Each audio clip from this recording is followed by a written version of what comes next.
Okay.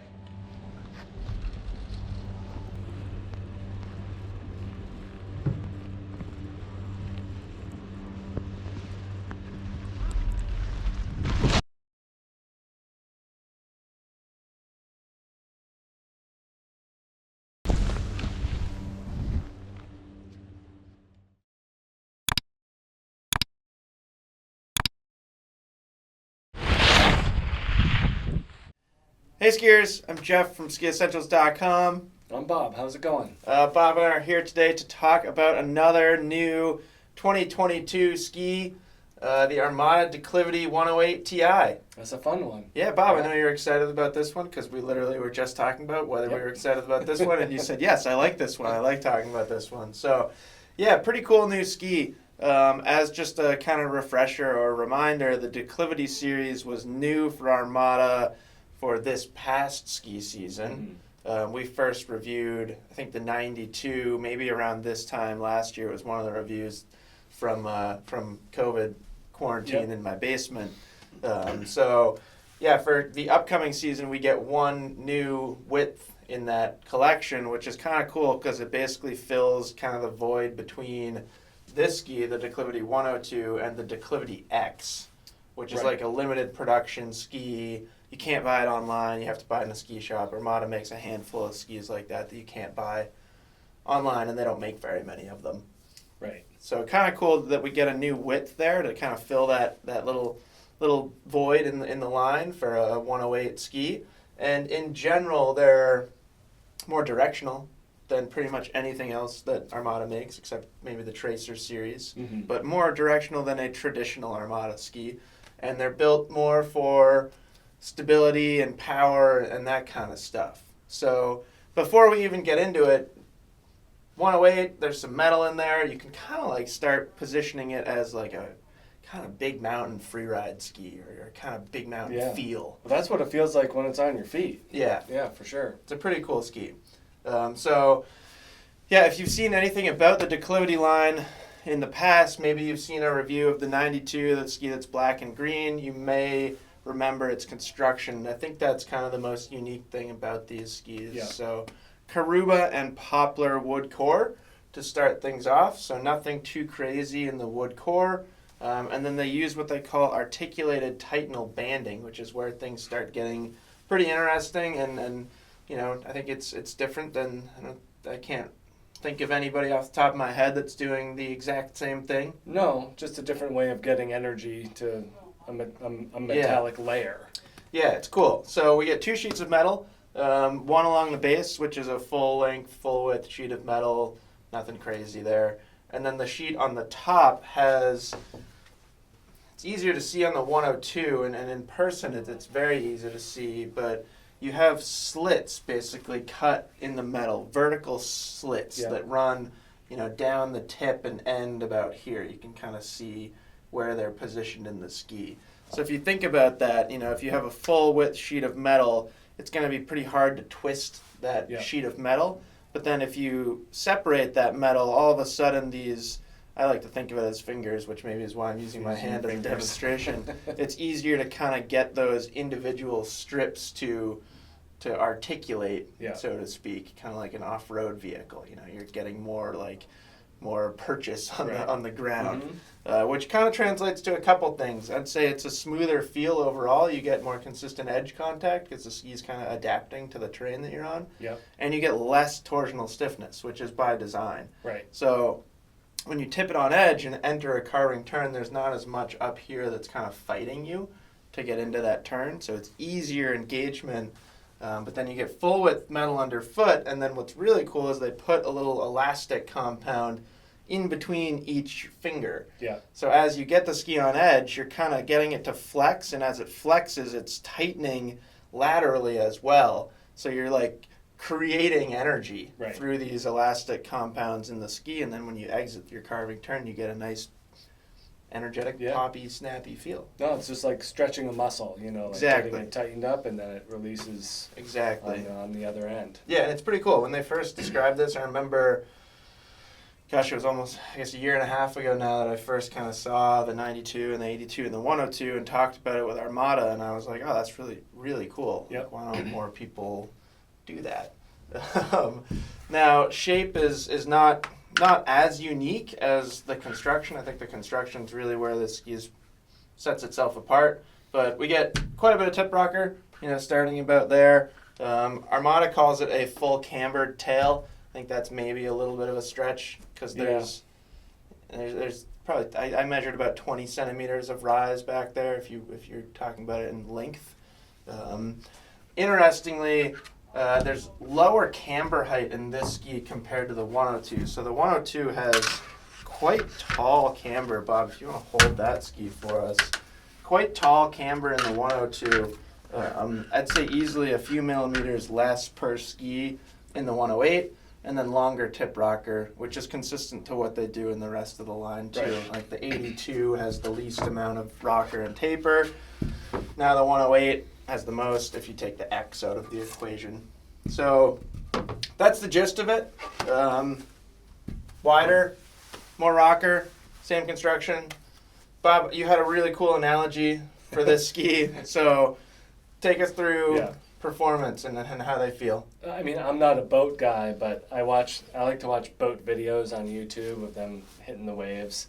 And the ones that really struck out in my mind are these, 4-engine, offshore cruiser / fishing boats that have, four 250 horsepower motors off the back. Sure. And that Deep was V hull. Deep V hull, goes through anything, smooth, powerful. I think that's like the spot on analogy. I know, right? Thought of that on my bike this morning, but perfect. Same, and that's how these feel, and that's was my impression when we skied them this past winter. Totally. It just took until now to think of it, to put an image to it. But just extremely powerful, really smooth, really stable. They are very unflinching, and we had a nice test day to use them on. Not tremendously deep snow. No. In fact, somebody on our teaser video that we put up yesterday pointed out, like, why do you think you need a 108 ski for 2 inches of snow? And Right. we don't, and I think it was more like 5 or 6 inches that day. It snowed the whole morning. But it was pretty good testing conditions. It was great testing conditions. And just having a wide open run, just like out on the open ocean, with, Right. The waves being the chop and the crud of the snow, just planed right through it, up and over, no issues whatsoever. Yep. And we actually had this is the 182. We had the 190 at our test day, which is more appropriate for me. Long turn radius. This one is 22 meters.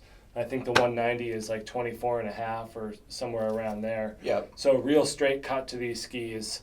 And I did note too that they do have kind of a speed minimum, especially in the 190, where it's not the most maneuverable ski at slower speeds, especially if you're using it in appropriate conditions and terrain. You'll likely get it up to speed before the thing really starts to sing. And back to the boat, you really gotta. Once you get that boat going, it smooths out and becomes more stable. So, Right. A lot of similarities there between these and a nice, powerful offshore cruiser fishing vessel. Yeah, I think that's a perfect analogy. Yeah. The way that they trench into the snow is similar to how those deep V hull boats just kind of cut through things. Super fun. I had a blast skiing them. Definitely have a preference for those bigger turns, like you were saying with the turn radius, which really got me thinking, application and then that comment that guy left about the East Coast. I do think probably the best application for these skis is somebody out west. Yeah, I think you're going to want a wider space. Right. Bigger, a more open area. I wouldn't really want to take the 190 into the tight trees we have here in Stowe. That's exactly what I'm thinking. But would be a lot better off in some bowl out west. Right. Yeah. Now that said, I also don't think they're too demanding. No, and that's something that we talked about kind of candidly before we started filming, and also kind of brought up the Invictus series. Mm-hmm. Those skis felt a little more demanding, stiffer tail.